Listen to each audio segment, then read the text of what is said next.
On January 1st, 1950, 75 years ago, two school systems united with one dream: to educate every child, every family, every future. From that dream, the Muscogee County School District was born, Georgia's first consolidated district. Bold, visionary, unifying, a model that would change education across Georgia forever.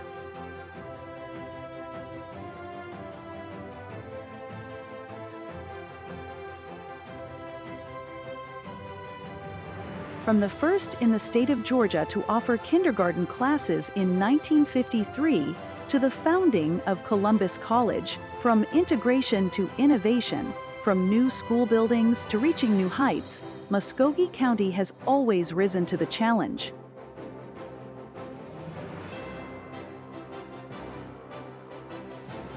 Few communities can say their school district stretches beyond classrooms. In Muscogee County, education means more than schools, it means culture. The Chattahoochee Valley Library System and the Columbus Museum are a part of the Muscogee County School District, making learning not just a lesson in a book, but a living experience in art, history, and discovery. This visionary connection shows that from the very beginning, MCSD was committed to enriching the mind, inspiring the spirit, and serving the whole community. Strong leadership is the foundation of a strong school district. For generations, our Board of Education, superintendents, and community partners have stood united, turning vision into reality, building schools that inspire, and ensuring every choice reflects an unwavering commitment to excellence, equity, and opportunity for all.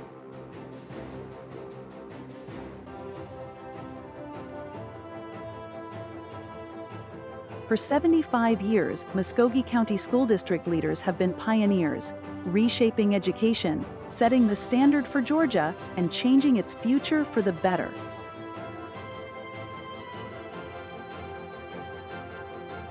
Through 6 successful SPLOST referendums, they have invested not just in buildings, technology, and safety initiatives, but in possibility, in opportunity, and in the limitless future of every child in Muscogee County.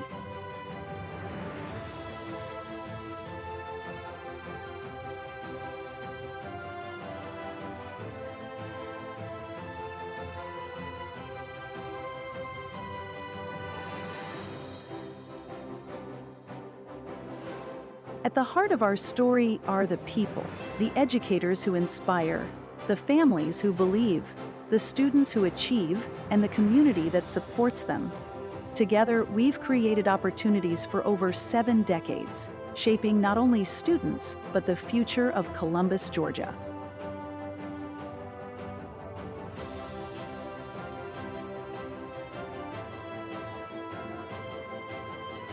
Today, under the leadership of our Board of Education and Superintendent Dr. David Lewis, Muscogee County students are reaching all-time highs in graduation rates, SAT, ACT, and advanced placement performance. With innovation, equity, and excellence as our guide, we remain committed to equipping every child with the tools to succeed in a changing world. For 75 years, Muscogee County schools have been the cornerstone of opportunity, progress, and hope. Together, we celebrate our past, embrace our present, and build a future where every child can thrive. Muscogee County School District. Learning, leading, inspiring, together since 1950.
Good evening and Happy New Year to everyone. Welcome back to another exciting year at Muscogee School District. So we have some technical issues if you see a lot of movement up here, but we should be able to operate just fine. And so I do want to welcome everybody. If there are any building leaders or on the leadership team, if you would just wave. Yeah, it's just us, huh? Okay. And of course, we always want to thank and welcome our partners with the Chattahoochee Valley Library, Alan Harkness, and the Muscogee Columbus Museum with Marion Richtner and some RESA representatives. Okay. Georgia Department of Education. Thank you for joining us. Welcome to our regularly scheduled board work session. And we have a public agenda. We don't have anyone signed up for the public agenda this time, but we are sure that we'll see them next week. It was someone on there, but they will check in with us later. They're unable to make it this evening. And so we'll see them all next week. If my computer was up, I'll read a disclaimer. I do like to take this opportunity to read it into the record.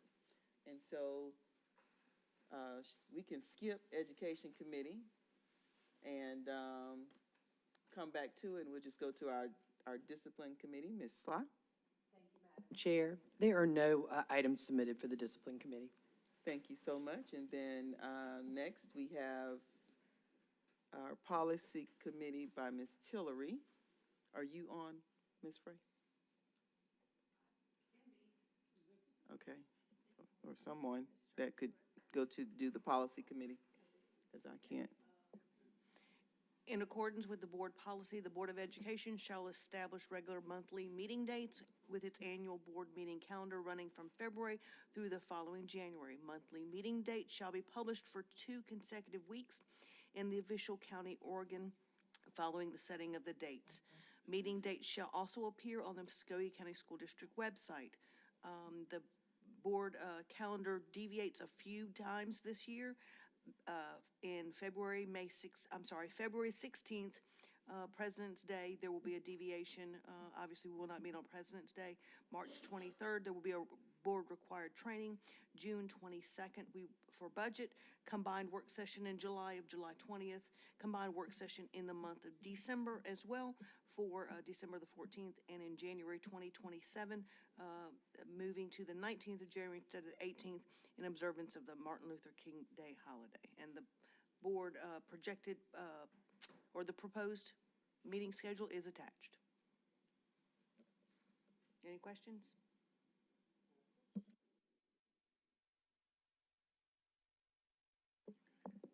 Thank you so very much. Next, Ms. Jackson with our Personnel Committee. Okay. Personnel report, we have If you pull your mic down just a little bit. our personnel report. We have 4 attachments. The vacancies, the new hire, inactive, and the operation. Are there any questions? Hearing none, back to you, Madam Chair. Thank you so much. Mr. Cantrell, our Property Committee. I'm sorry. Construction. No, the next one is Property. Okay. Pat Frey. Thank you, Madam Chair. For our library report, lots of interesting things that continue to go on at the library, but I think the author series this month regarding food and how things came about, and Adrian Miller will be the first in that series talking about the history of barbecue. That's pretty neat concept of having those authors come in and meet their readers in our city.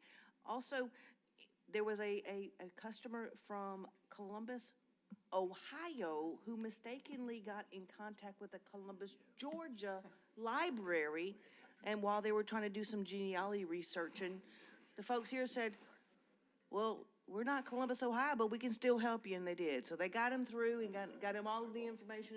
So ready to serve no matter where the person is. So I thought that was pretty cool. So the library continues to serve no matter what and no matter who. Going back here to our museum report, Marianne and I were talking earlier. My family's already signed up for the glass blowing classes at the end of February. Very exciting. Winter Wonderland in December reached another record attendance in December of over 1,600, almost 1,700. And the PALS program from pre-K students continues to be a huge success. And the John Miller, the daily special, the art as depicting old diner foods, for lack of a better term. It's the art version of Diners, Drive-In, Dives, I think, just closed. So lots of new things coming up, and the heist where folks get to do almost a sleuth kind of adventure at the library is coming up. So lots of interesting, I'm not the library, I'm sorry, at the museum. So really cool stuff going on. And that's it for the property report. Thank you so much, Ms. Fry. Mr. Cantrell, construction. Thank you so much, Madam Chair. Moving on to item number 1, Agenda H1, Budget HVAC Project. The Department of Construction seeks approval of the COP 2027 HVAC project budget developed by the approved construction manager, Freeman and Associates Construction Company. The project budget will include work at Blackman Road Middle School and Downtown Elementary School. The budgetary impact, funding for this purchase includes $9,503,414 will be expanded from the Capital Projects Fund, East Plus. The superintendent's recommendation, approve the COP 2027 HVAC project budget developed by Freeman Associates for the Blackman Road Middle School and Downtown Elementary School. Any questions, ladies? If not, we move to our next agenda. Agenda item number H2, the Budget Chiller Replacement Project. The Department of Construction seeks approval of the Rigdon Road Elementary Chiller Replacement Project developed by the approval construction manager, Freeman and Associates Construction Company. The budgetary impact will total $431,916 will be expanded from the Capital Projects Fund, East Plus. The superintendent's recommendation, approve the project budget developed by Freeman and Associates Construction Company for the chiller replacement at Rigdon Road Elementary. Any questions? If not, we move on to our last agenda, number H3, the construction status report, and Mr. Ward Autumn will present the construction slideshow. Ward, thank you, sir.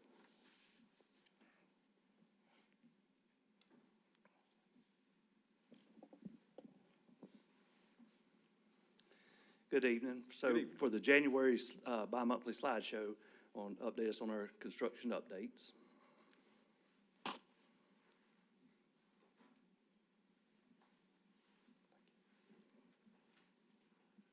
So we had the Blackman Road cooling tower project. That's the completed cooling tower that was put in right before Thanksgiving. Looks good, running at school. And of course, one of the HVAC will be this upcoming summer at that school.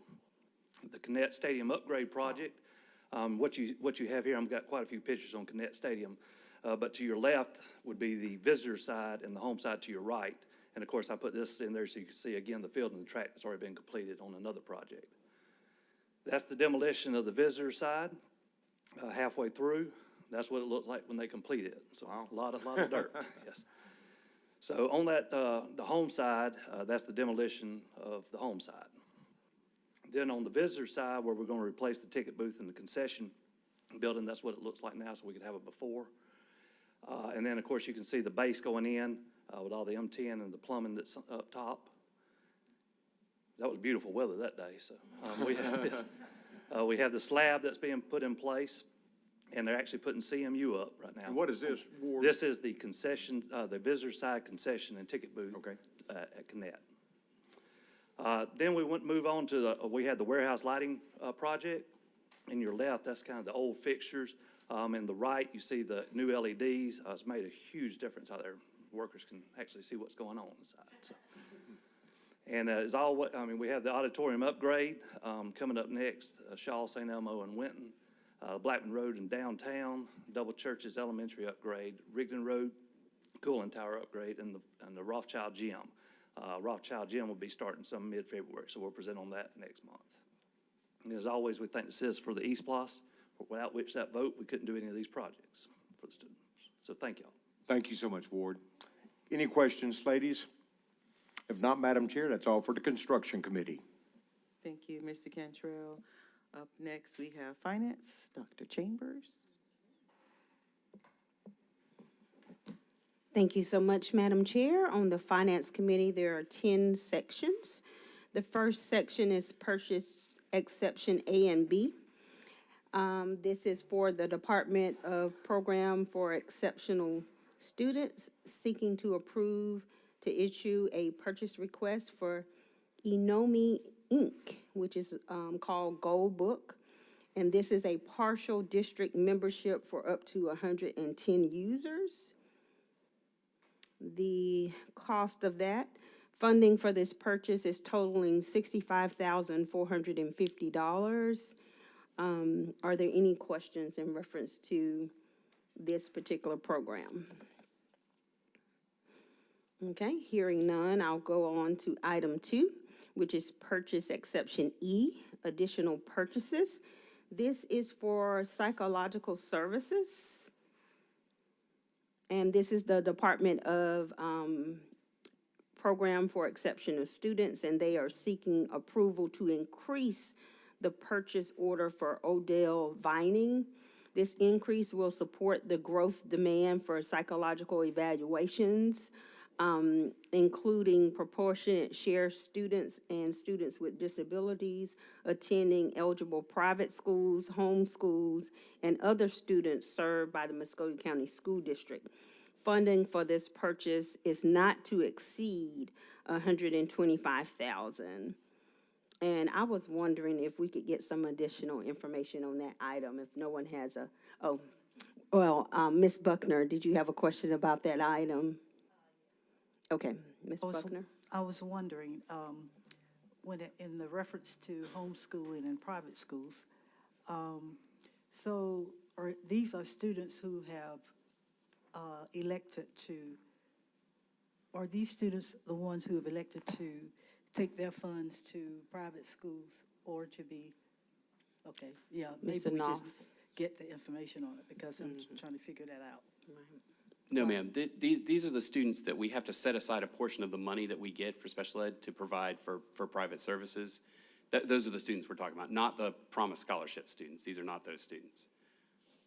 Okay, and that's It's the proportionate share that we have to set aside to work with homeschooler and students that are in private placements. Okay. no, okay. I thought we did it depending on who was in.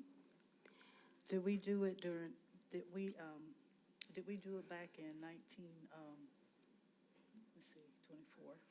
Did we do it? Did we do it in 2020? It's 26 now. Did we do it in 2021, 2022, and 2023?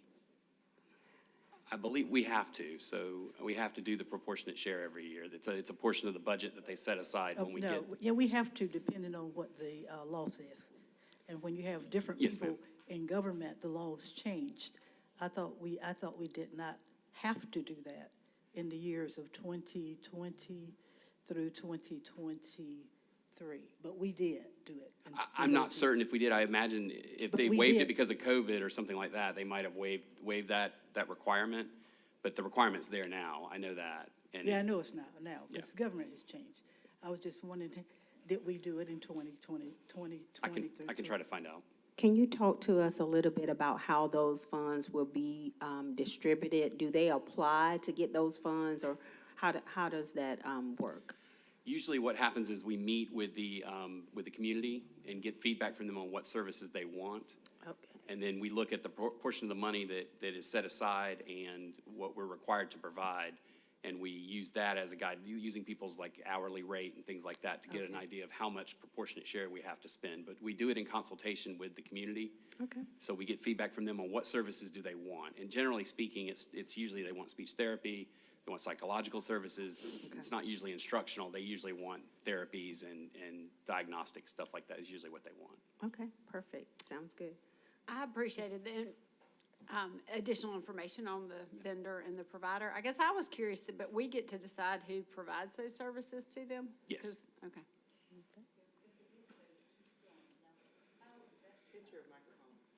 Yes.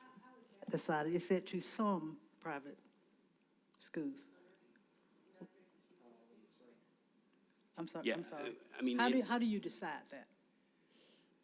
And which ones? And maybe I'm looking at the wrong thing. I might have been looking at the other one. What says, when I was reading over this, it said to some private, eligible private It's students Odell with Vining. attending eligible. What's the eligibility criteria for the schools that receive the money? Well, they have students that would qualify for services. Under IDEA, there's students that would qualify, Okay, they have so- students that would qualify under IDEA for So services. this may be, students with disabilities attending eligible, this thing says students with disability attending eligible private schools. Yeah. So that suggests Yeah. that if you're not, it doesn't merely mean students with disabilities, it means students with ability to, attending certain. Would it be the Private schools schools. that, that provide the services for students? Well, we're providing. No, I'm talking about you're trying to figure out why is it a distinction between which Some. private schools, some private schools, so it says eligible. Yeah. And she's trying to ask, what makes a private school eligible? Is it What's the Is it the criteria? private school that's choosing to serve students with Yes. special needs? Then Yes. probably should say it that way. Yeah. Who offer the service That's right. instead of because Eligible, who's all eligible. private schools don't service special needs. No, Okay. they don't. All right, good deal. Thank you. Dr. Knopf, when you get ready to meet with the community, can you let us know? So if we would like to attend, we can attend and sort of ma'am. get more information on this item. We do it every October, but I will make sure. Every Yes, October. ma'am, but I will Okay, make sure that you get perfect. invited. All right, thank you so much. I appreciate you Yes, ma'am. clarifying that for us. All right. Any other questions, board members, before we move on to item 3? All right. Hearing none, I'm going to move forward with item 1.3, which is purchase exception F, invitation to bid. The first invitation to bid is on Schools Specialty, Inc., and this is the Department of Plant Services seeking approval to issue a purchase request to Schools Specialty for purchasing event chairs. And so you see that it is attached. Looks like we approved purchases for this vendor totaling $30,000 before. If we approve this item, the total expenditures will be $76,915. And so this is for removable chairs, looks like 200, maybe 200, 500 of them for $46,000. Any questions, board members? Okay, hearing none, I'll move on to item 2. Lenovo computers.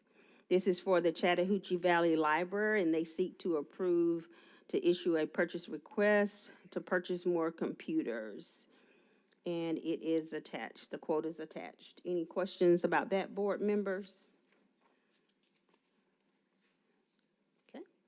Hearing none, we'll go to the next item, and all of these were bid out. The next one is for the Department of Athletics, and they seek to issue a purchase request for a Viva or a VV Solutions, and this is for defibrillators. And I wanted just some clarification on that as far as how many, where these are housed, and things of that nature. Can someone speak to that? I guess that's you as well, Mr. Knopf? Oh, okay. Mr. Battles, okay.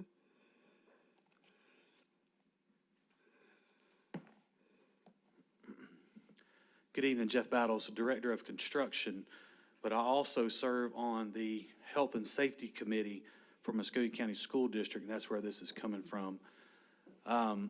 We are looking to upgrade our defibrillators, our AEDs. These specific ones that we are purchasing here, the majority of these would go into our police vehicles.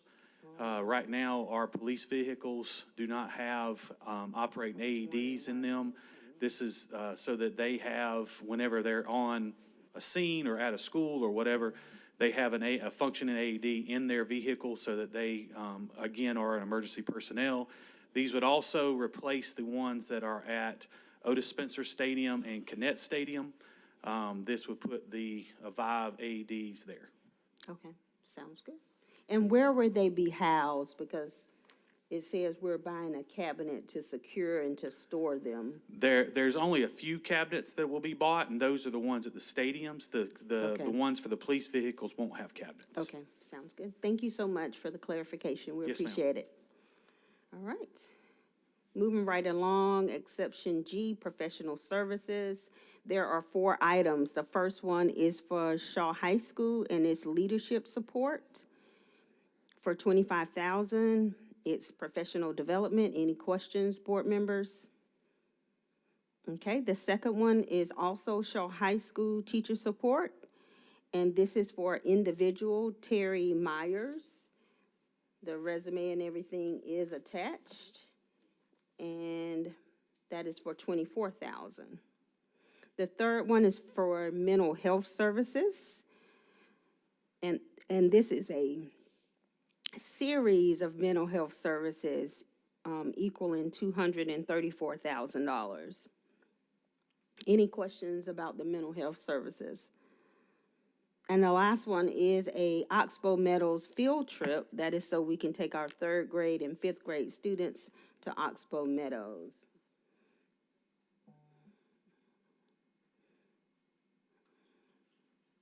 And as soon as my system stops thinking, I will go on to the next one, which I know is number 5, competitively bid purchases. And I'm so glad I printed out my agenda items because it is still thinking. Okay, all right. Competitively bid purchases. The first one is banking services. And we have talked about this, board members, for a while now. And we asked the administration to go back and review our banking services. And this is coming from the Division of Financial Services. A competitive solicitation process was completed for banking services for Muscogee County School District. And they are proposing that we continue to use Synovus Bank. If you look at the attachment, there is a summary of different banks that responded to the RFP and who went through the process, and they were weighted and evaluated. Any questions about this, or does the CFO have anything she'd like to add? No? Ms. Buckner, go right ahead. I thought they did a good job in explaining the 2 aspects of what they used. It seems that they analyzed the banks according to what's called the technical part, technical evaluation, and then there was the financial evaluation. On the technical evaluation, it was explained to us what that meant, and there were 3 things that they considered in that explanation. And then each of the 5 raters gave their own ratings, and then they gave the technical score was 600. So what I was wondering, they just gave the technical score value was 600. Each of them gave something like 444, or maybe 552. So I'd like to see, how was that considered? How was the 3 areas applied to that one sum?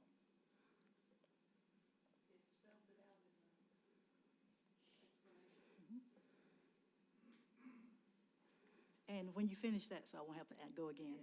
In the financial part, could you tell me, it seems that Synovus had they gave us the best, they had the best earnings on interest, and then they also had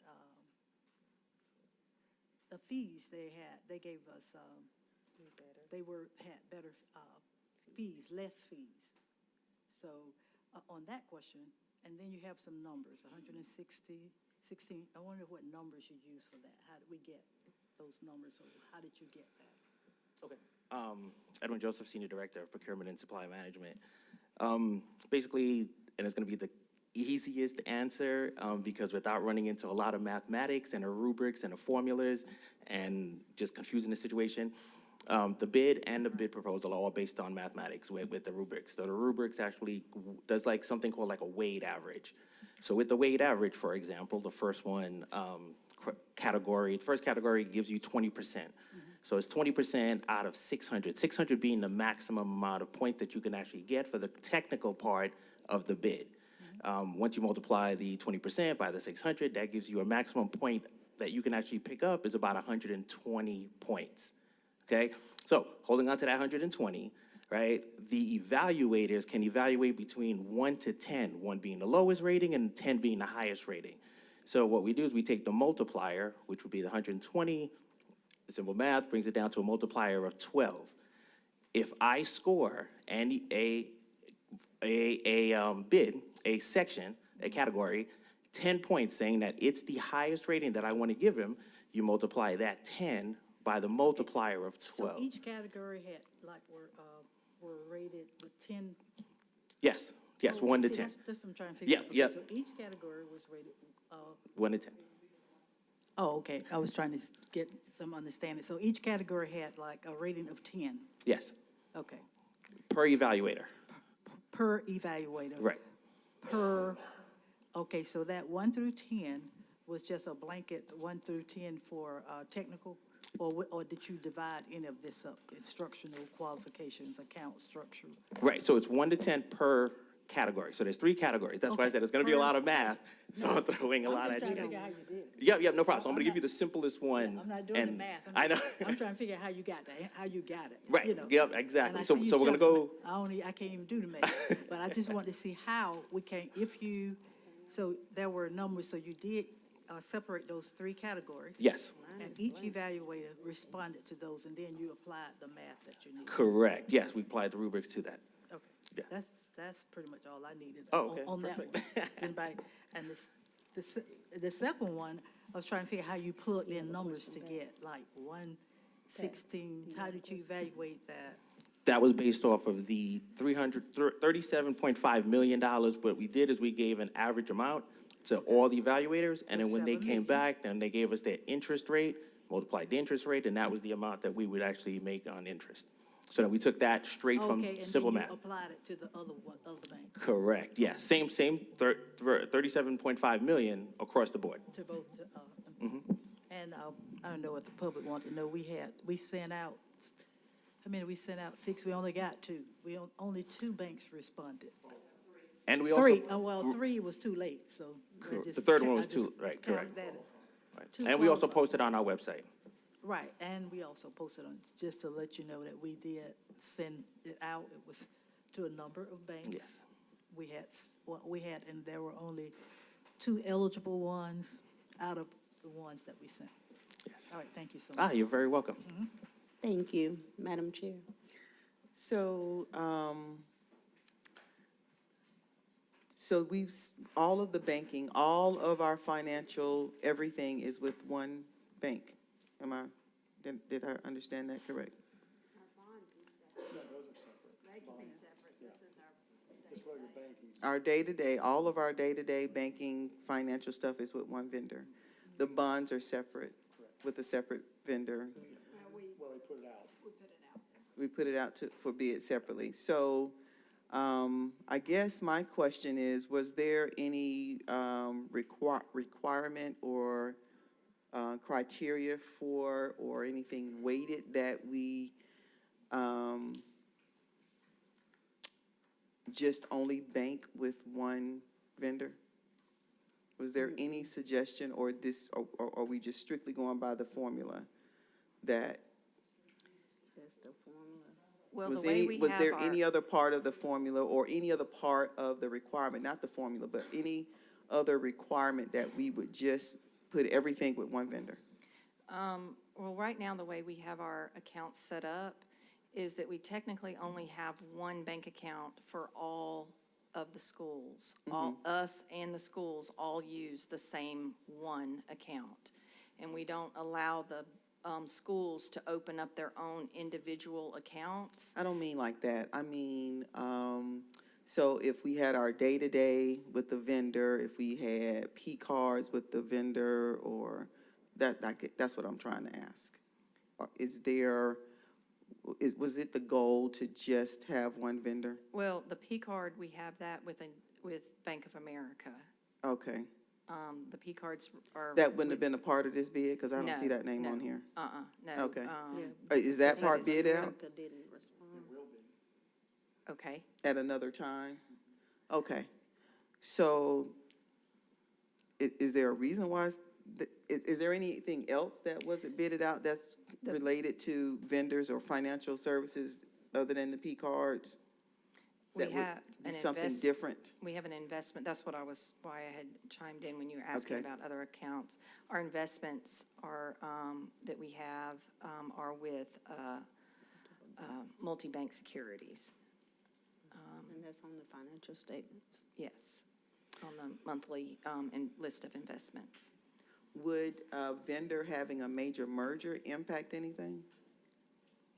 As far as, The bid that all of the criteria that we went through with the bidding out, with this whole rubric that was applied to the previous owner, I guess. Now that it's a merger, would that impact anything, or would it impact the process that we went through that they qualified for under a different owner, and now that it's changed, would that have any impact? This is a valid question. It may not be anything I want to know, but this is a valid question. that we will, because the way things are structured, and even with the bank and the way the merger could have happened, that at this point, there will be, the contract that we're entering into now is going to be the same contract that will carry forward to any changes that would be made. Okay, so if the changes, if the vendor has changed, not just name, but potentially operations, products, all of that, my question is, would that have an impact because they were evaluated based on the previous owner's products or services or fees?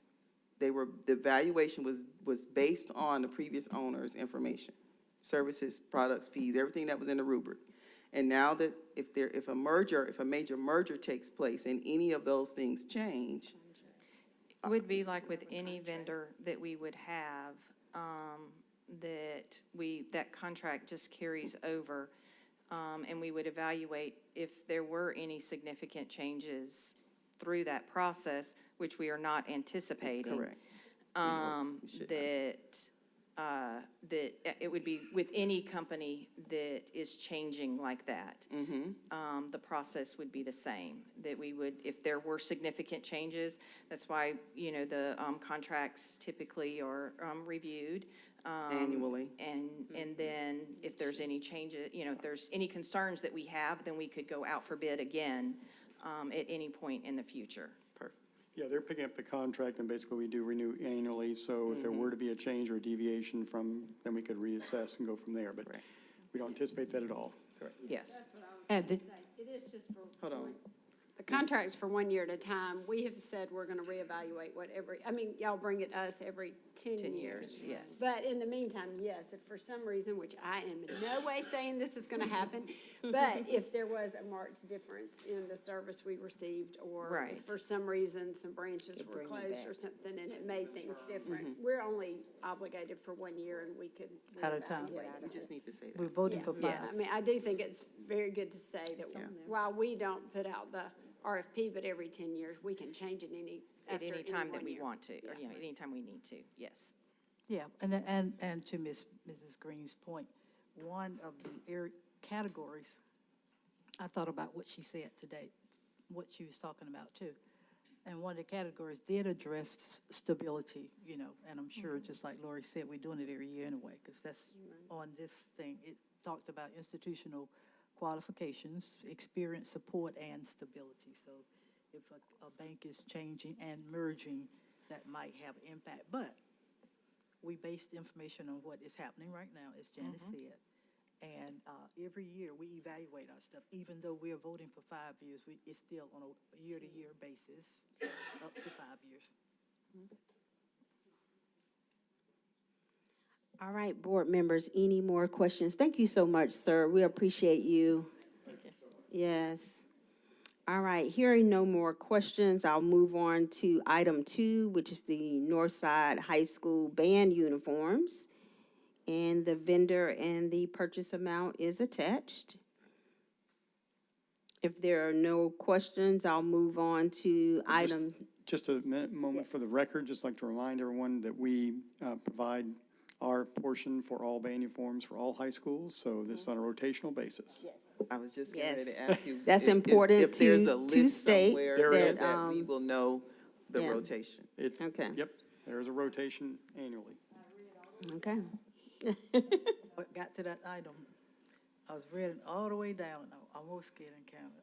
Trying to figure out what was going. Then I got to the part that says up to 25,000, because I knew we raised money for band uniforms at my high school, and we didn't get but $25,000. All the way down to the bottom, it said up to 25,000. Not to exceed. That's our not to exceed 25. Up to 20. Yep. All right. Any more questions about the band uniforms and our role in assisting with that? Okay, hearing none, I'll move on to item 6, which is the sole source and volatile purchases, and that is for fuel purchases, and it is attached. And as soon as my computer is ready to move on, we'll move on to number 7. I think all of our computers froze at this point. Number 7 are the budget adjustments. Number 7 is the budget adjustment. Number 7. Oh, there we go. Okay, there is a reallocation of funds for the blended Head Start program, and that is attached. There's no change in revenue, but there is a reallocation of funds, and I did have a question about this item as well. This is for the blended Head Start. I'm not sure who can answer that question, but, okay.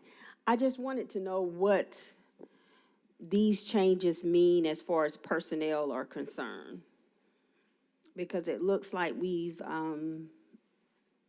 taken away the aides and parapros, if I'm reading it correctly. Hi, Yes, ma'am. I'm Hi. Kimberly Thomas. I'm the pre-K director, and that's a great question. So this year, unfortunately, we had a lot of transitions. Employees starting the school year with us, then resigning. Okay. Credentials change. New employees may possess an associate's degree. There are others that possess a CDA and a bachelor's degree. So depending on the qualifications and credentials, that may mean we needed to shift the funds to be able to meet those credentials and years of experience. Okay, sounds good. So are we losing some paraprofessionals? No, Or ma'am. teachers? We're maintaining, Okay. based on the workforce right now. Unfortunately, we have 6 blended pre-K classes, and currently 2 of them have vacancies, and we're looking for paraprofessionals. They're advertising, but unfortunately, we haven't been able to locate. Okay. So we're using substitutes in the meantime. Okay, all right. Sounds good. Ms. McRae. Do we have any idea why we've had a lot of transition or switch over in that area? Well, paraprofessionals only earn $24,000. And so the income doesn't necessarily meet everyone's household expenses.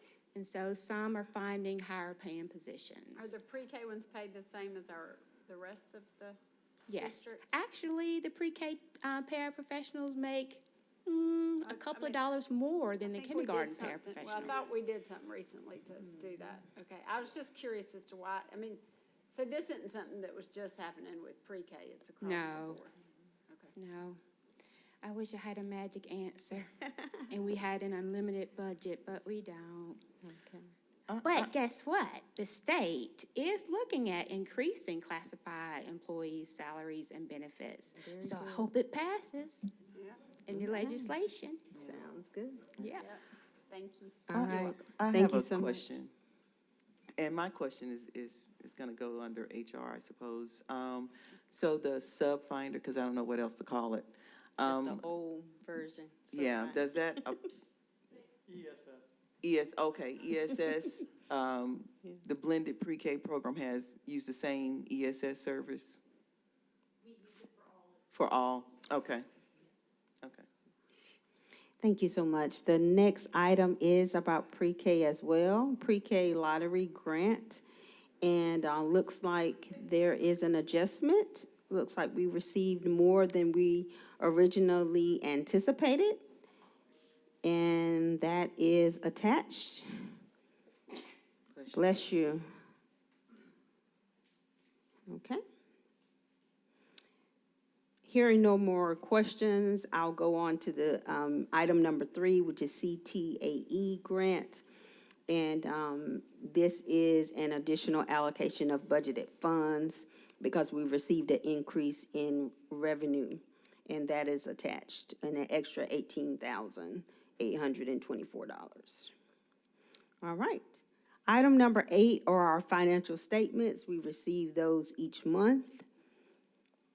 Item number 9 is the quarterly audit summary, and that is attached from our audit meeting back in December on the 15th. And the last item, item number 10, are our donations, and we want to say to the community, we thank you for knowing that schools can't do it alone, and we thank you for your donations. Madam Chair, that concludes the Finance Committee, and I'll turn it back over to you. Thank you so very much.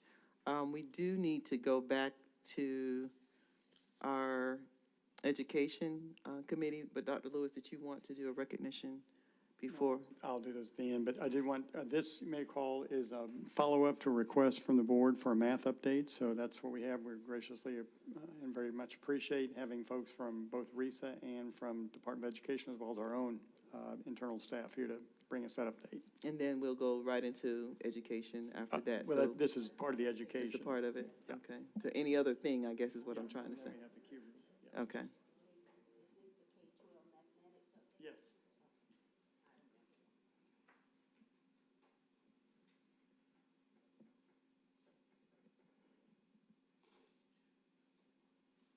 Microphone?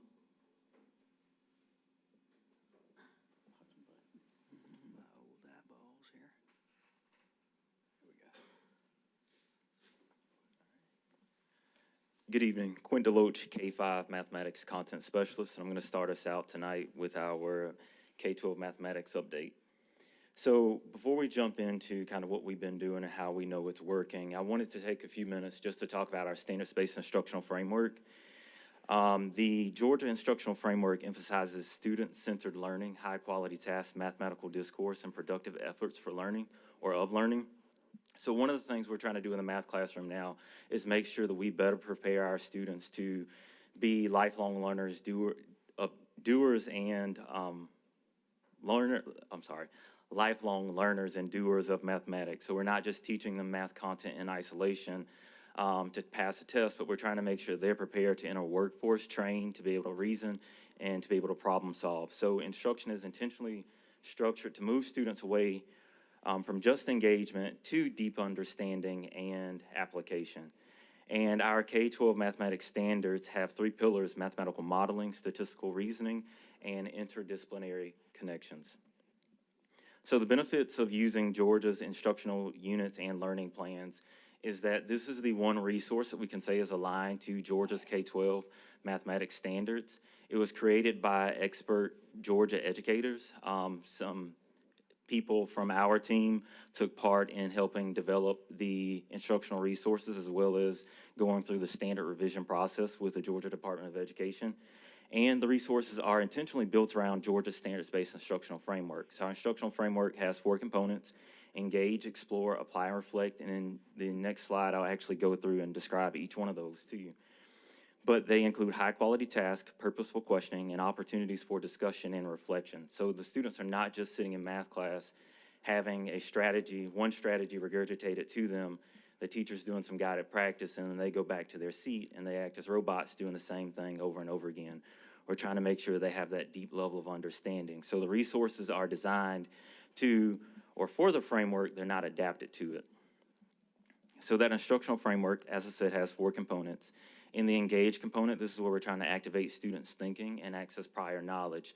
So we're making connections to content learned in a previous unit or previous grade level so they can see how the mathematics skills interconnect. During the explore phase of the framework, students investigate, reason, and make sense of problems. And this is where they begin to develop their understanding of the grade level standards. One of the things I do want to add is that all 4 of these components are really student-centered. So the teacher is not the sage on the stage. In our math classrooms, we should be hearing students talking about their mathematical thinking, as well as them having that one-on-one conversation with their teachers and their classmates. And I've been really excited. This morning I was at downtown doing some observations, and it was really cool even seeing our kindergarten students talking about their mathematical thinking at a deeper level than one may imagine. When our students move into the apply phase of the instructional framework, this is where they start deepening their understanding and building that fluency. And they're also making connections to real-life mathematics. They're learning mathematics in context rather than just thinking they're learning it to pass a test, but we're trying to make sure that they have an understanding of how the mathematics is involved outside of the classroom. And then finally, the instructional framework wraps up with a reflect, and this is where students are explaining, they're justifying, and they're connecting ideas. They're talking about their learning, and the teacher's able to gauge how much the students have grown throughout the instructional process. This structure defines how mathematics is taught. It's not just what is taught. So from there, we'll take a look at some of our Georgia milestones data. I'll remind you that the Georgia K-12 mathematics standards were implemented during the 23-24 school year. So our first year of Georgia milestones data with these standards are reflected in that 2024 column. 2025 was our second year, and that was this past spring's data. So in 3rd grade, we did see a 0.3% drop from 24 to 25. Likewise, in 4th grade, we saw a -2 and 0.2% drop. So one of the things that I've been really working on this year with our academic coaches in schools is making sure that our instruction is consistent from kindergarten all the way through 5th grade, and it continues on into secondary, because one of the things that we have noticed, especially in that first year, is a lot of emphasis was placed on the tested grade levels, but we have to make sure those students have those foundational skills when they leave 2nd grade and enter 3rd grade, and we can't wait until 3rd grade to say, okay, you have Georgia milestones, now it's time for us to hold you accountable for that level of reasoning that's important for our students to be successful with their testing. And then for 5th grade, we were stagnant last year. 26 and 0.3% is where we were in 23 and 24. When we look at cohort data, from 24 to 25, if you look at that 3rd grade cohort that was in 4th grade last year, they had a 2.5% increase there, which was some positive news. One of the things we're looking at and trying to figure out why we see this drop is when we look at 4th grade, that transition from 4th grade to 5th grade, because actually you can see there was a 6% drop for that cohort from their 4th grade year to 5th grade. All right. Thank you, sir. James Special, 6 through 12, mathematics content specialist from Muscogee County. I did want to talk, kind of go back a slide and talk a little bit about what we're seeing in the milestones data for middle school as well as high school. So we noticed that middle school has been experiencing growth in the number of students that are proficient and above since implementation of Georgia's instructional units and learning plans. So that I think is a massive plus. In fact, if you look at eighth grade as well as algebra concepts and connection scores, they are finally above pre-COVID levels.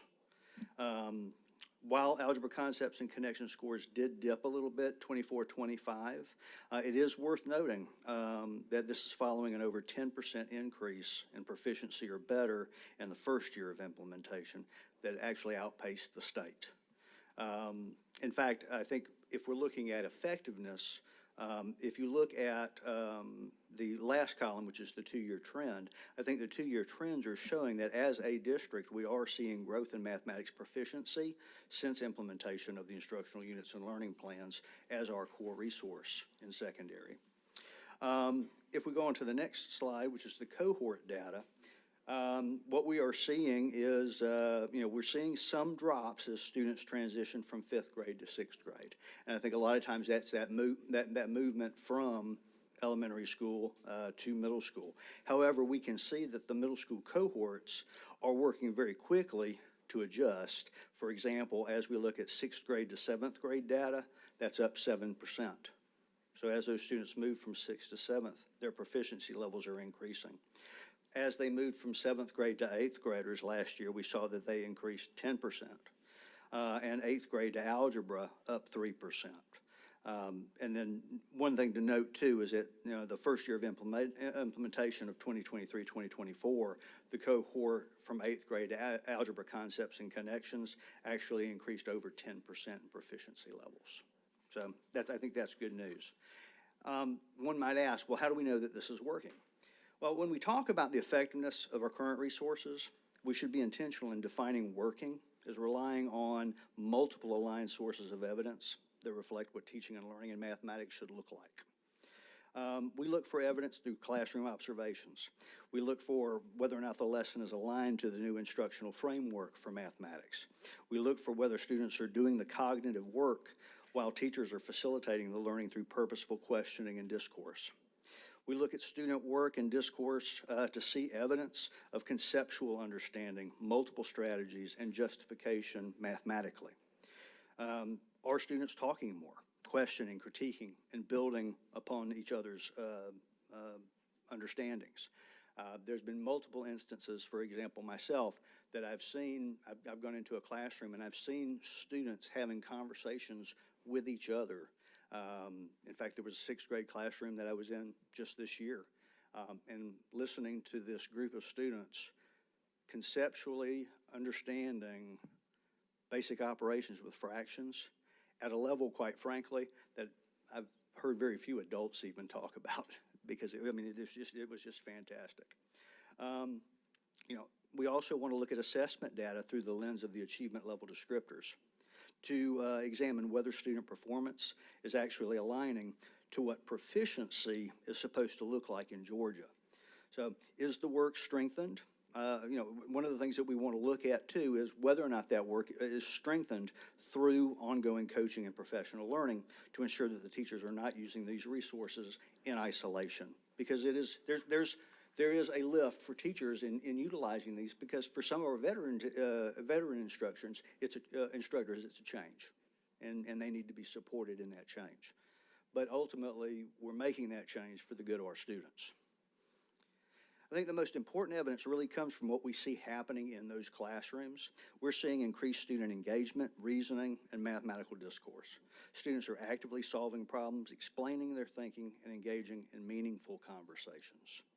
There is clearer alignment between instruction and assessment expectations. Because learning plans are built directly from the standards and the achievement level descriptors, what students experience during instruction mirrors what they're expected to demonstrate on assessments. We see more consistent instructional practices across schools so that the core educational experience is more coherent district-wide and ensure that the students have equitable access to high-quality instruction regardless of the school that they attend. Finally, teachers are using the achievement level descriptors to define success, plan implementation, and analyze student work around what proficiency looks like. At this time, I would like to introduce Dr. Leah Snell. She's the Mathematics Program Manager at the Georgia Department of Education. She will provide some additional clarity on Georgia's mathematics resources, as well as the impact of these resources at the state level. Dr. Snell. Thank you so much, and good evening, board members and Superintendent Lewis. Thank you for the opportunity to come before you. I'd love to share some information about the context of the resources that Mr. Deloach and Mr. Special spoke about. In 2019, Governor Kemp authorized the review and revision of all of Georgia's math standards. And with that process, I had the honor and privilege and opportunity to lead that for the state of Georgia. And through that, it led to unanimous approval of brand new standards in 2021 to be used across Georgia.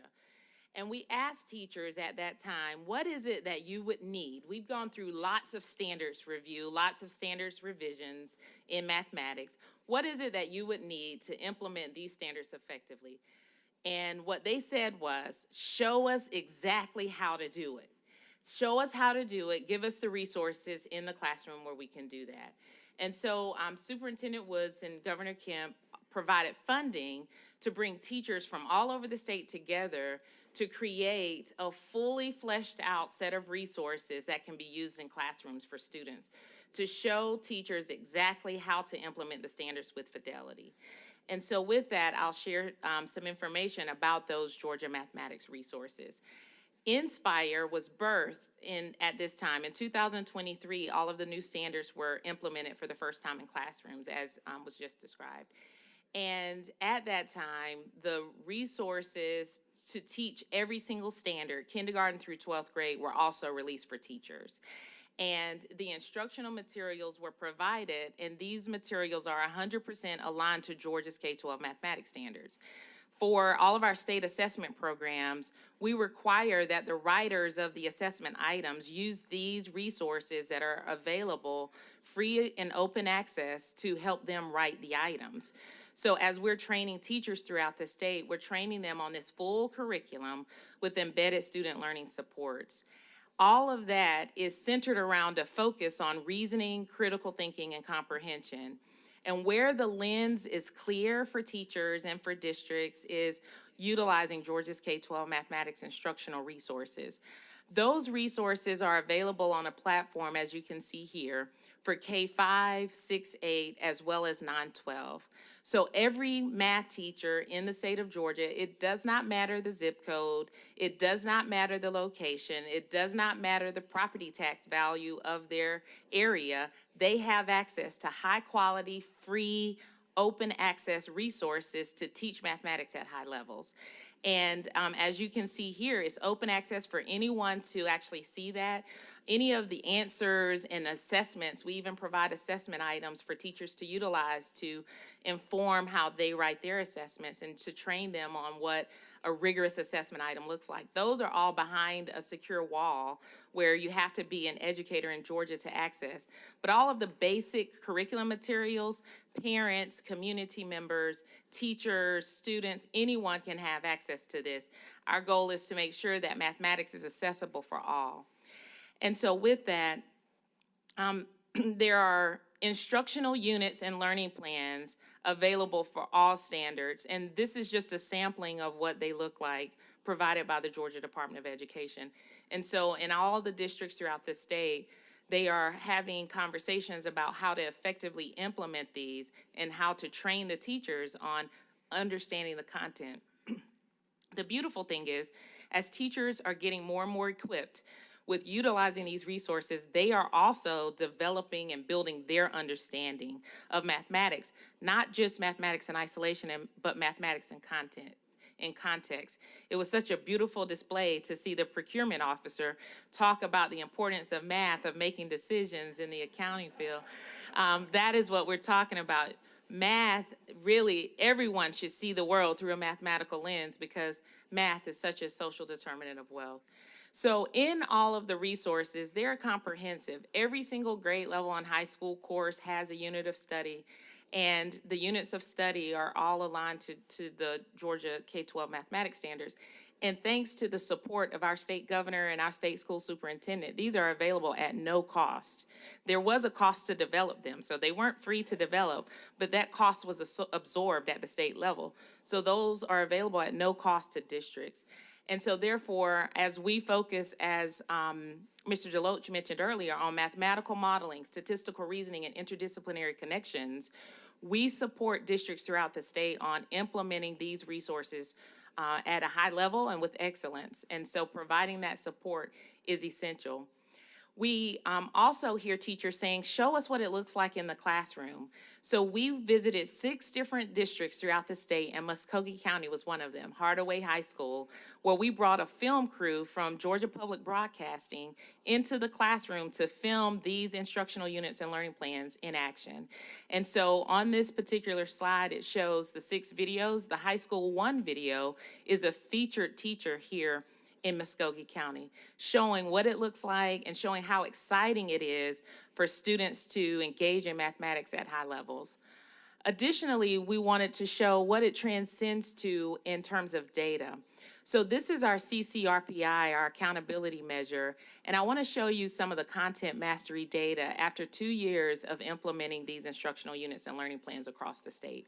As you can see in elementary school, mathematics, overall CCRPI content mastery score was 72.9, and that is an increase from the previous year.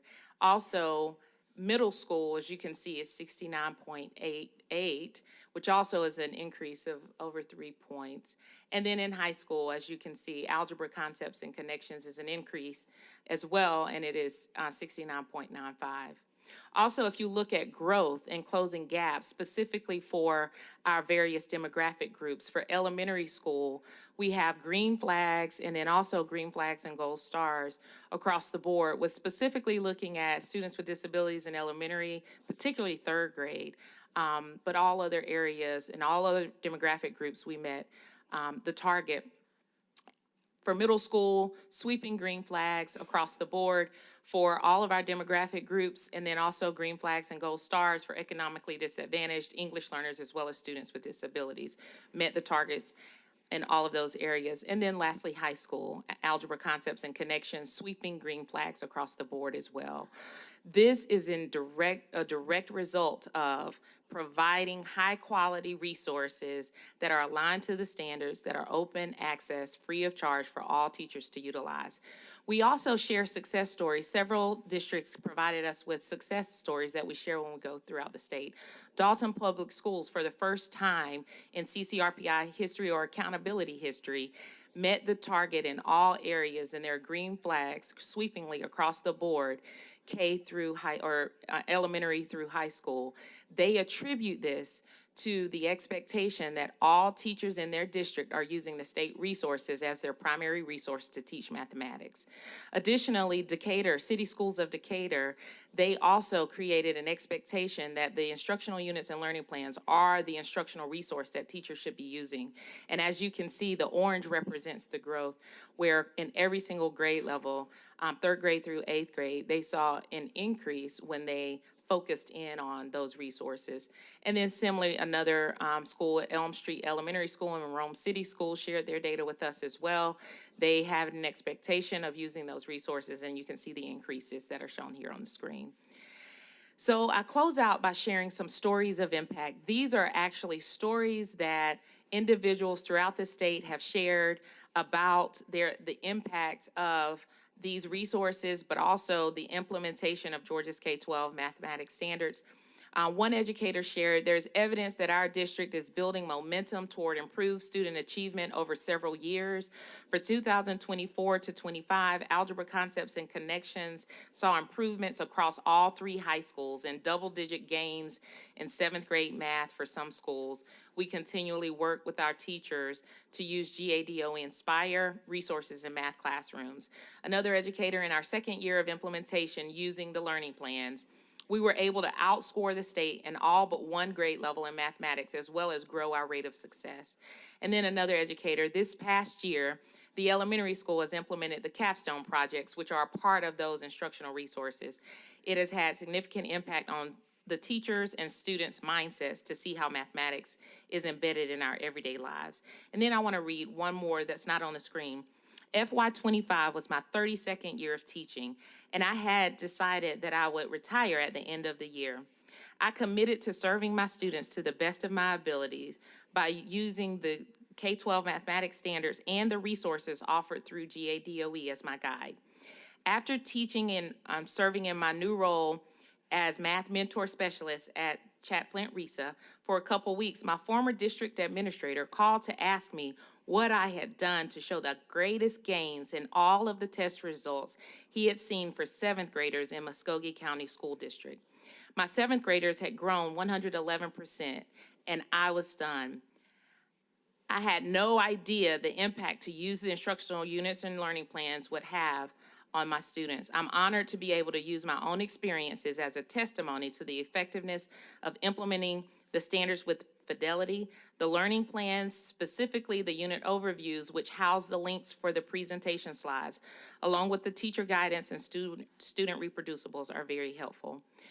And I wanted to share that because additionally, we provide support at all levels, the state level as well as the RESA level. So our 2 RESA specialists are here serving the Chat Flint RESA, Miss Angie Brunson and Miss Lorraine Snipes.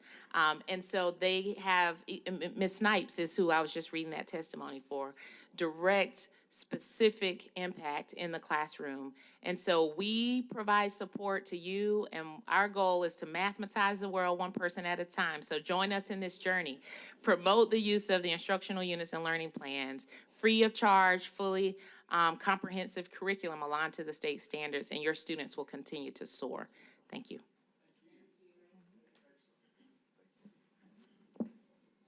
So to continue, I do the have one initiative of- question. Oh, yes, ma'am. I do have one question. So did I hear you say that the vendors that are writing the assessments are going to use those free resources Yes. that you train the teachers all over the Correct. state to write their? That is our to write their expectation, assessment? yes. That's the expectation. That is our expectation. So when we review all the items before they go on the test, and our expectation is that any item they present for us for approval, they have to find evidence of a similar item inside of our resources. So they have to use those and become familiar with those when writing the items. Mhm. I think, was that last testimonial, was it from a Muscogee County teacher? A retired teacher from Muscogee County. That was the last Mhm. one, okay. Yes, yes. All right. Yes. All right, so to support the state in moving forward in mathematizing Georgia, we realized that helping our teachers understand the depth of the instructional learning plans and how to actually implement them is an important part of the process. So based on the classroom observations that we conducted last year, looking at test data as well, and speaking with our administrators and academic coaches, this school year we've provided multiple opportunities for support through instructional coaches meeting, district contact day sessions, after school sessions, professional development days, secondary department chair meetings, grade level and teacher planning meetings. We have also done a really good job this year alongside the PES department to ensure that our teachers who support our students with disabilities are also equipped to better support those students as they dig into the math standards and the instructional learning plans and units. And then we also have support of RESA. Ms. Bronson and Ms. Snipes provide training and support to our teachers, whether it be at RESA in Ellaville, and sometimes they're in the buildings meeting with the teachers during their grade level planning.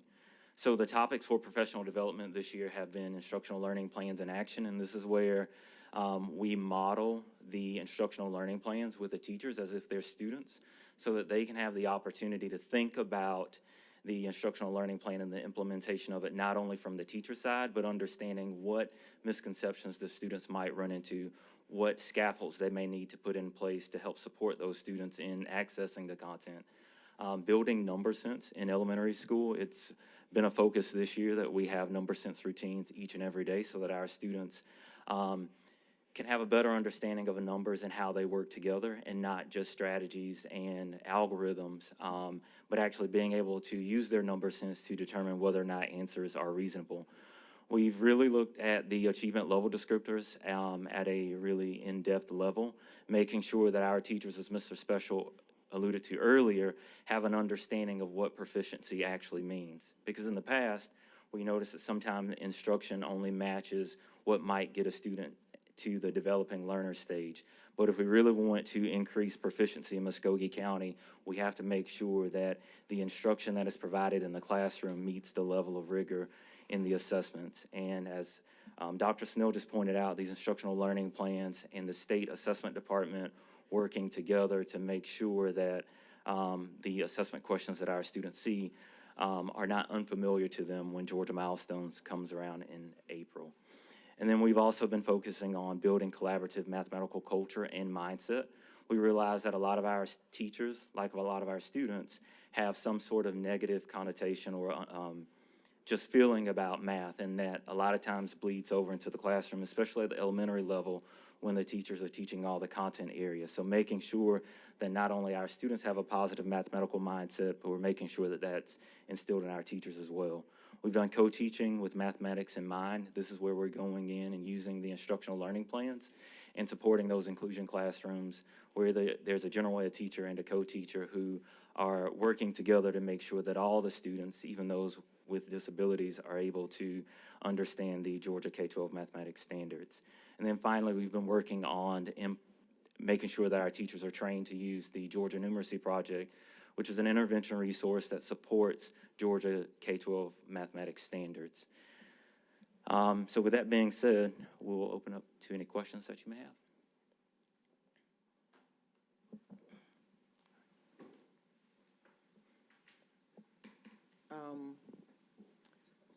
She probably was getting ready to go to the next thing.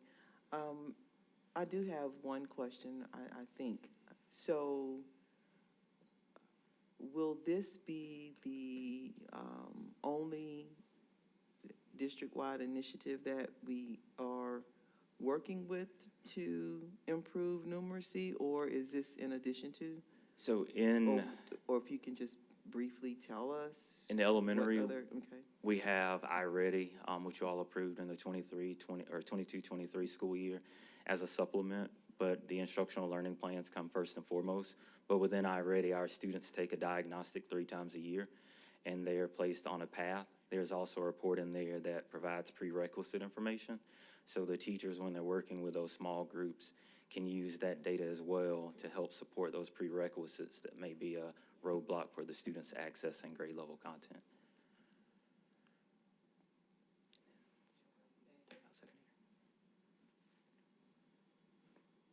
Yeah, I was, as you explained, you know, how the system worked, and it's very good.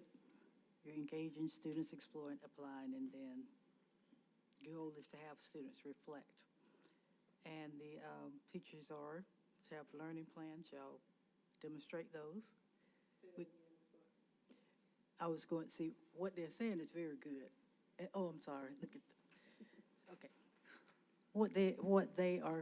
What they have described, what they're saying is what everybody anywhere want to say.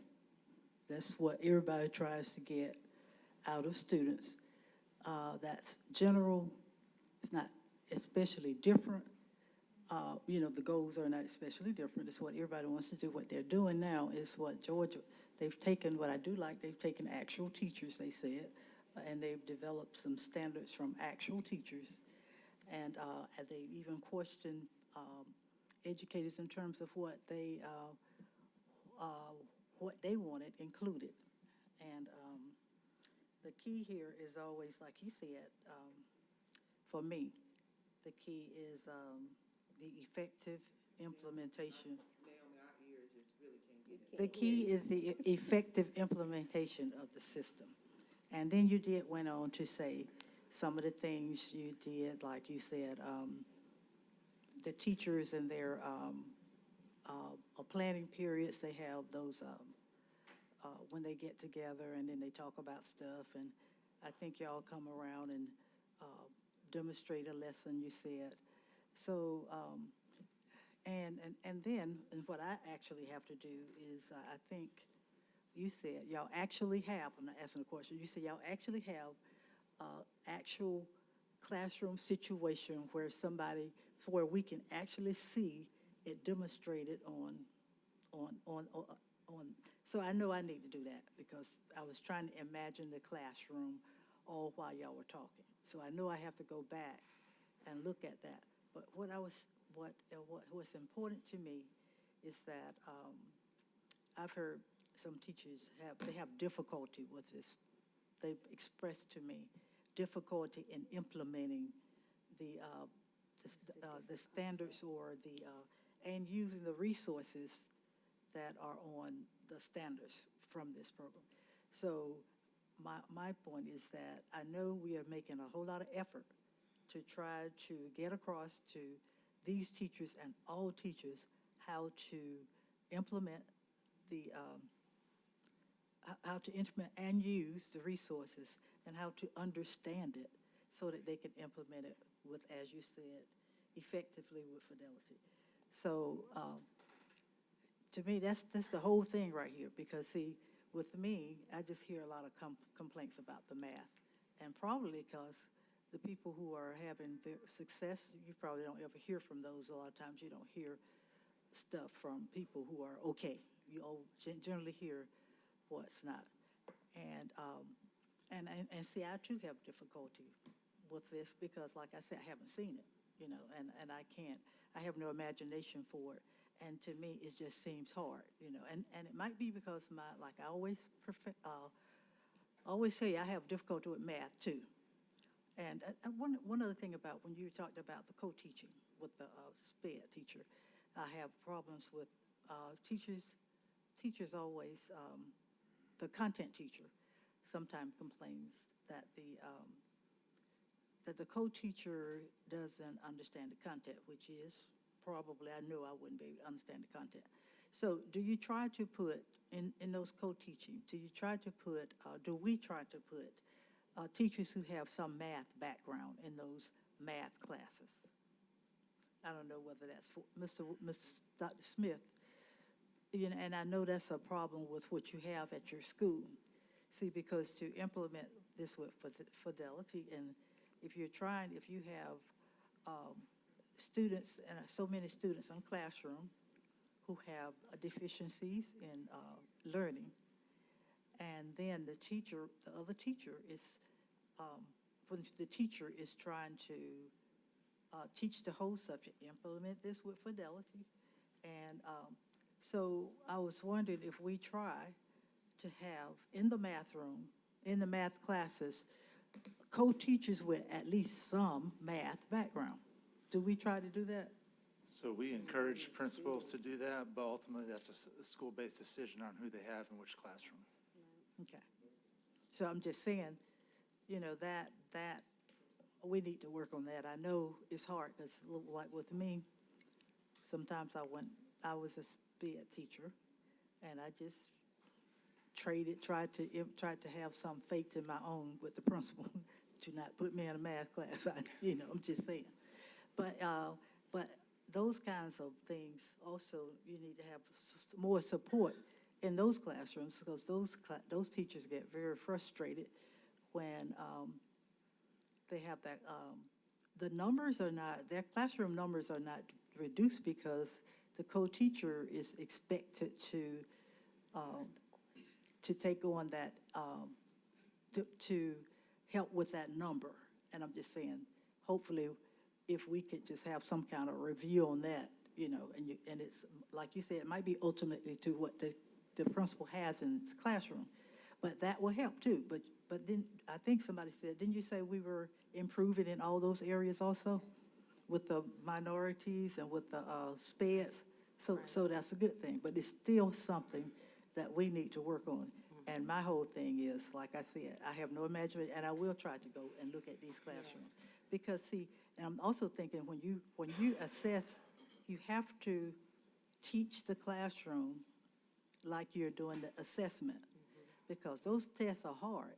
Those tests go back, not only, I was looking at some, not only do they ask you to solve a math problem after you solve the math problem and get an answer, then the question would not be for just that answer. The question may be, so how many of these questions answer that? You know, so you got to apply all of that. It's just hard, you know, so I'm just saying that the more that we can make sure that our teachers can understand what they're doing and then try to, and then implement it in that way, the better. And I know y'all are working on it, because somebody named about 4 or 5 things, you know, they just named off. And I've been just saying that we need to just keep on working on that, because I know I just have a lot of people say that they have difficulty with it. With the implementation, yeah, because the resources sound good. I wanted to add that the video specifically in Muscogee County was a co-taught classroom. So you'll see the general education teacher and the special education teacher at Hardaway High School talking about their experience with working together collaboratively to implement the standards for those students in the classroom. That's good. It might have been. So we have a video that we're going to watch tonight? No, it's on the presentation. It's on the presentation for us to look at our leisure. They said they had middle so I think school. we got a couple of questions now, Naomi. Yeah. Oh, okay, I was just saying, they said they had middle school, elementary, and,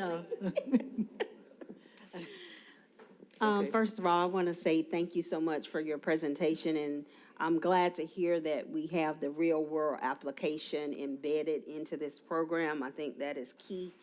I have 3 questions, and they're connected, so I'm going to ask them all at one time.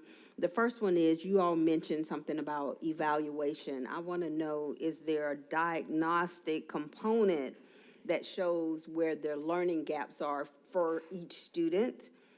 And then if there is no math book, what does it look like for the student in the classroom and at home? What do they have access to?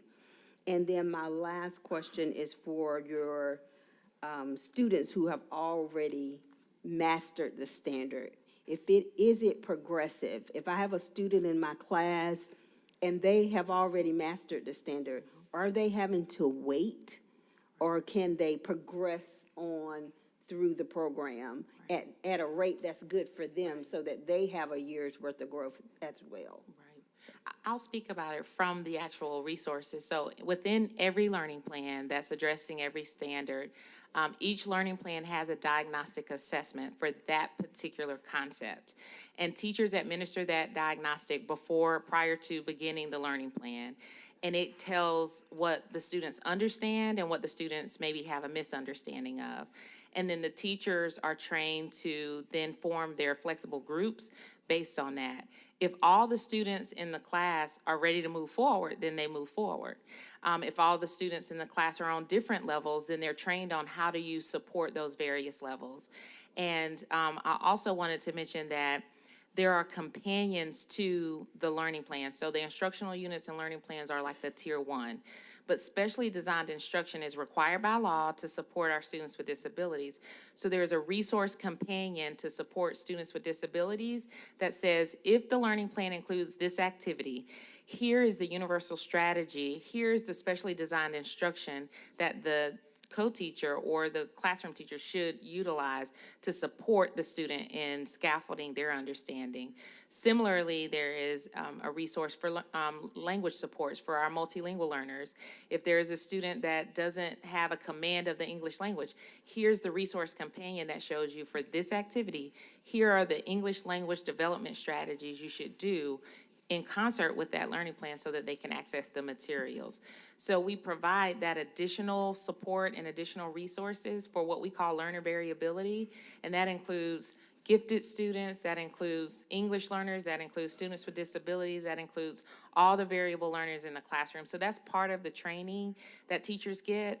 And also Dr. Smith, Ms. Hull, I commend them, and also Mr. Deloach and Mr. Special, because they do that on the ground training with those resources, but also with those supplemental materials to support the students.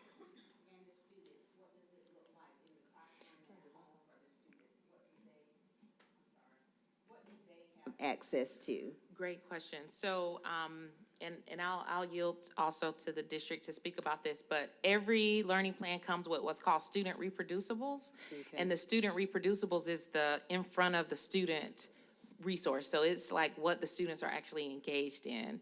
And also there is engaging families, or like a homework section of every learning plan that says, as you are supporting students in learning this concept, this is what you can assign for them to do at home with family or by themselves independently to continue the learning. So it's all really embedded. The learning plan is the general term for a lot of layers of information that's embedded for the teacher. Perfect. Okay. Thank you so much.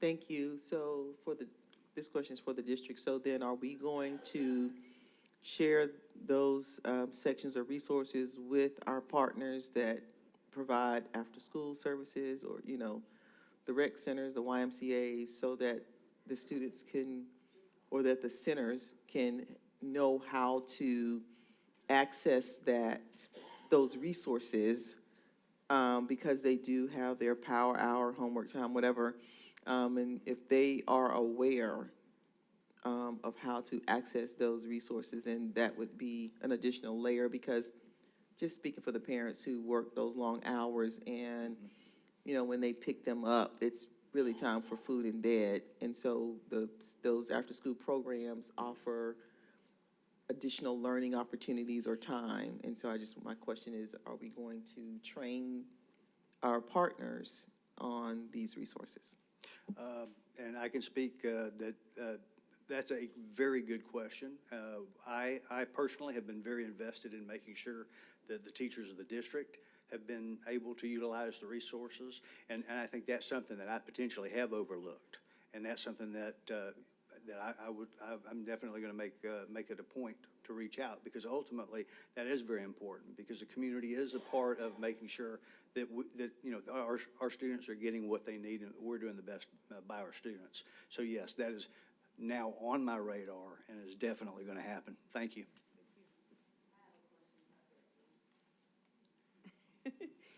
Just because it's concept-based, and when you're teaching mathematics from a concept base, that teacher or instructor has to have a very good background knowledge on how the concepts relate to each other.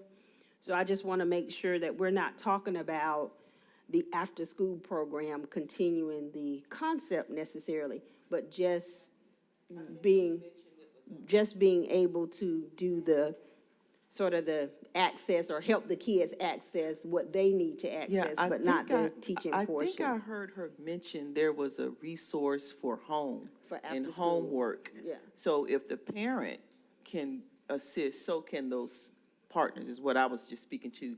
Okay. Did I hear that wrong, that there was a homework section for parents? It's an engaging family section, and it's Engaging not family. I new knew I heard something. knowledge. It's not new knowledge And being it's built. not conceptual based, so they It won't. supports their conceptual understanding, but they don't have to necessarily have the knowledge or the Background degree to or work anything with like it. that to work with Okay. them. Okay. It extends what they're already doing in the classroom. Okay, sounds good. That's what I thought I heard. I just wanted to make sure. That's So, what I wanted because I clarity wasn't on. clear, now that you heard her, it's the engagement section, whatever. But at the same time, the outside organizations do need to know how to access that information, and that's something that I want to make sure to work on. Yes, ma'am.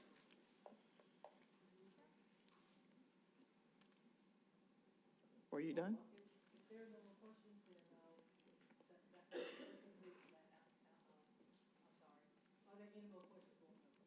Thank you all very much. We appreciate your presentation. Thank you so very much. Appreciate your patience. Thank you. Appreciate your nice report with all the information. Item number 2. Item number 2 is about Columbus and our relationship with, is that our relationship with CureU, and it's been in Columbus since the late 1970s. CureU has prioritized its partnership with Muscogee County, sending delegations since 2017, and now we're proposing a reciprocal exchange, offering our delegations the opportunity to experience Japanese firsthand and further strengthen the bond between our communities. What does that look? Does that mean that we're sending? What does our delegation look like? Is that students? Oh, first of all, First of all, you have to know that they have a presentation. Thank you. I would gladly let them make the presentation. Good afternoon, Board, Dr. Lewis, directors. Ben Travers, K-5 Science and Social Studies Content Specialist at the Department of Learning. So basically, Virginia and I have had the pleasure over the last couple years of reopening our cultural exchange program with Kiru, Japan. So basically, Kiru is a city very similar to Columbus, Georgia. Logistically, textile business on a river. And we've actually been partners with them, a sister city, since 1977. We are actually coming up on our 50-year milestone. We had them come over multiple times pre-COVID and now 2 times after COVID. And we're proposing that we bring a number of our scholars and students over to Japan. So Kiru has been part of Columbus more than you know, more than you realize. If you look around at some of our community spaces and other areas, you'll see a lot of contributions by Kiru, Japan. And it's been meaningful to me as well. I was actually able to study my last part of my last degree in Kiru, and it is very similar to our city, and they are very welcoming, and they hold us very close to them as far as a true sisterhood. And we have really enjoyed seeing these students, delegations come to see us for the past several years, and being personally involved in the since I came to Muscogee County has been very important. So we want to talk to you a little bit about how impactful Kiru, Japan is to us, and why we feel like it's important for us to be reciprocal in our delegations that we go see them as they have come to see us. And of course, our community in Columbus, as we started looking into this, we didn't realize that Columbus has one of the largest growing Japanese Americans in Georgia. So of course, we know all about AFLAC and all of that, but we've been able to meet a number of interesting people with this Kiru exchange. With AFLAC, one of the employees, Ms. Shoko Porter, she actually worked with us on our first year of doing this. Then Ms. Chia-sun's come along, and she's been an interpreter and has really grown the relationships between us and our friends in Kiru. We meet with them monthly. We've met with them monthly for over 2 years now, and they're extremely excited about bringing us over to Kiru. Potentially, yes. Potentially. So as we've talked about, they have long prioritized coming to us. In fact, they're coming again in August. And we have basically based our experiences mainly in the arts and in our social connections. And it's just been a very meaningful exposure for our students, and building their global competency skills and forming that true sisterhood. They come for not a long time, but at the culminating event, Dr. Lewis can attest to this, and so can Ms. Hull, and Mr. Smith, Dr. Smith as well. They're tears when we separate, when we have to leave, and they are ready for their friends to come and visit them. It's a very, very meaningful, connecting thing that is beautiful to witness. I'm privileged to be involved in that. So we are proposing that these are the dates that we would send our students to Kiru, Japan, which would not obviously interfere with their schooling, but only build their global capacities and prepare them. You'll see here on the slides a couple of our host families that have already been so gracious to accept and welcome Japanese students into their homes. And this is our proposed delegation and what it would consist of. First right of refusal would be given to the students that have already participated in the exchange program the last 2 years in person, and the host families will be this year, coming this August. And then we would also like to include students from the IB program in Richards. Richards and Rainey McCullers have been our schools that we have used to build this cultural exchange since I've been involved. So they're integral to this process, and those are the students that we'd be looking at taking. Just a quick itinerary.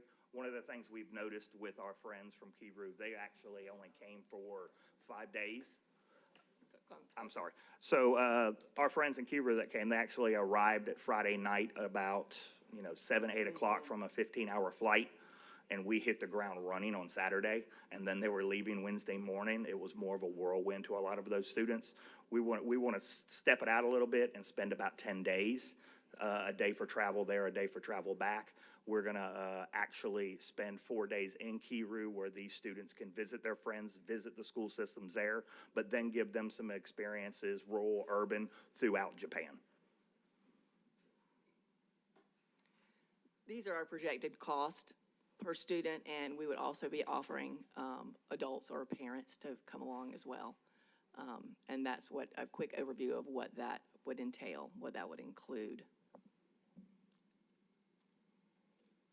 What we're asking you tonight for is a board vote next week on the concept of this proposal.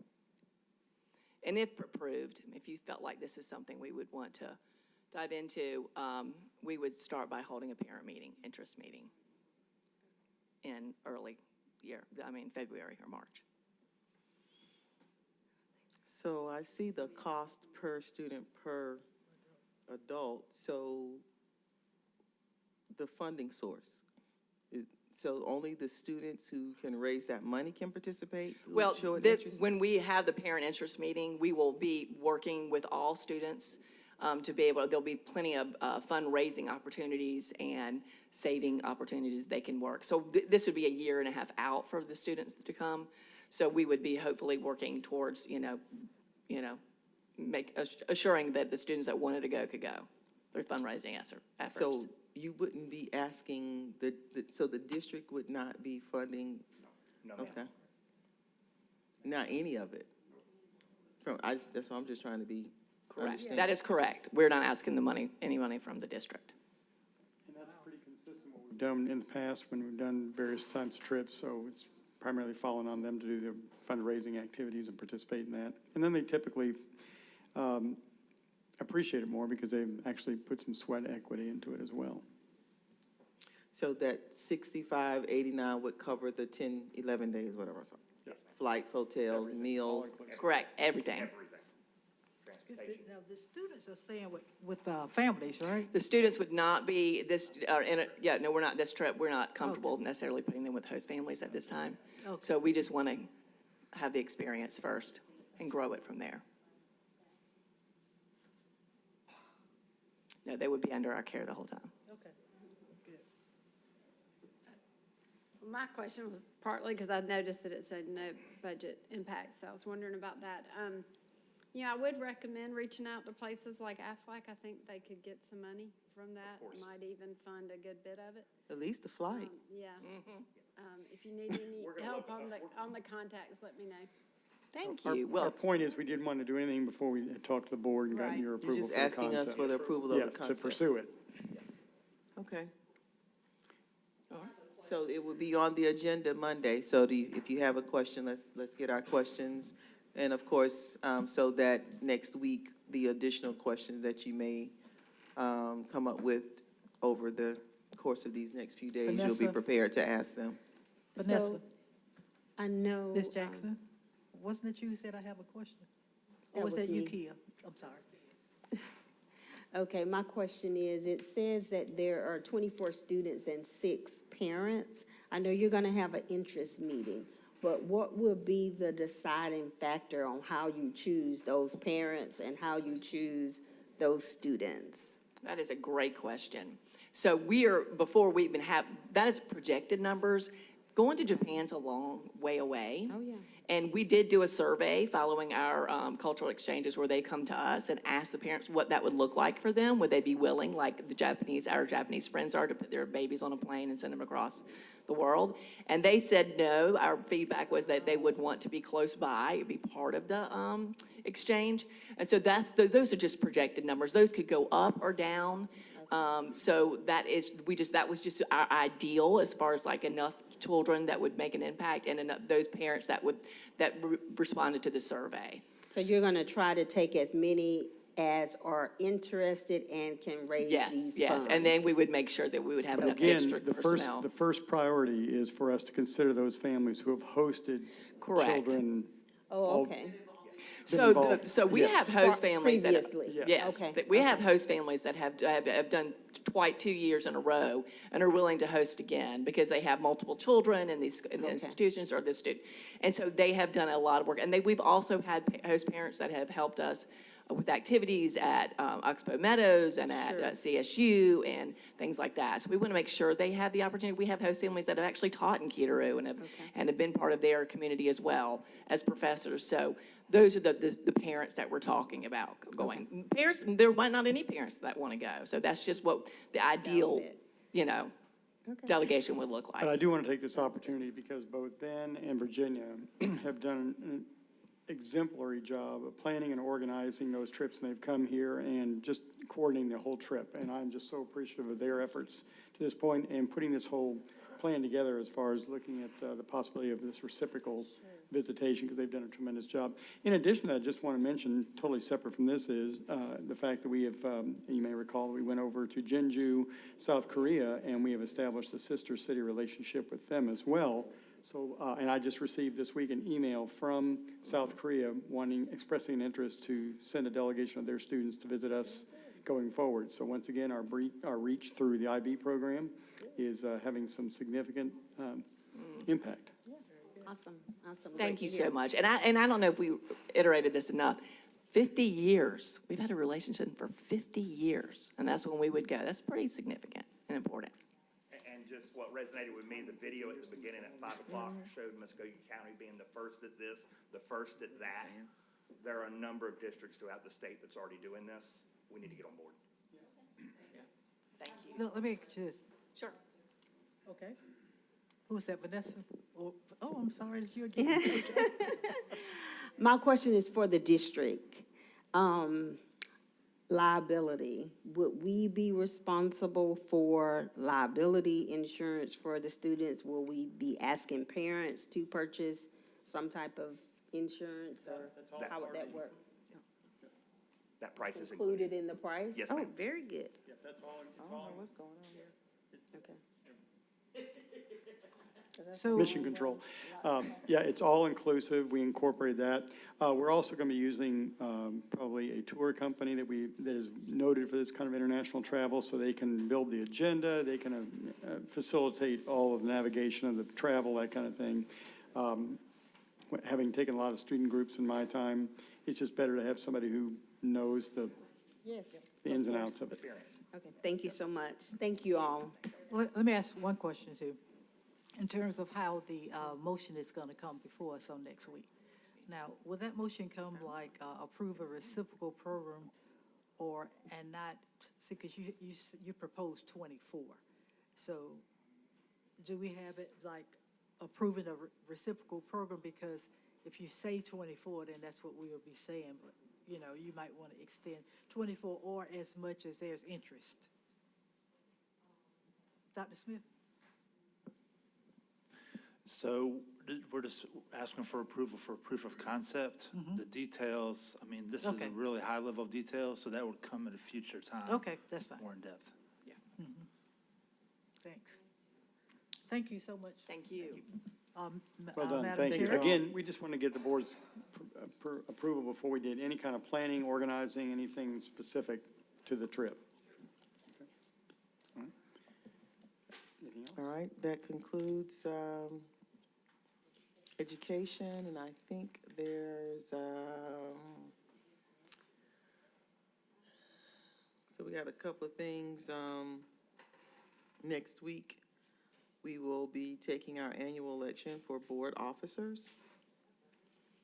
And just a reminder, you have an assembly and evaluation tool I need you all to complete. And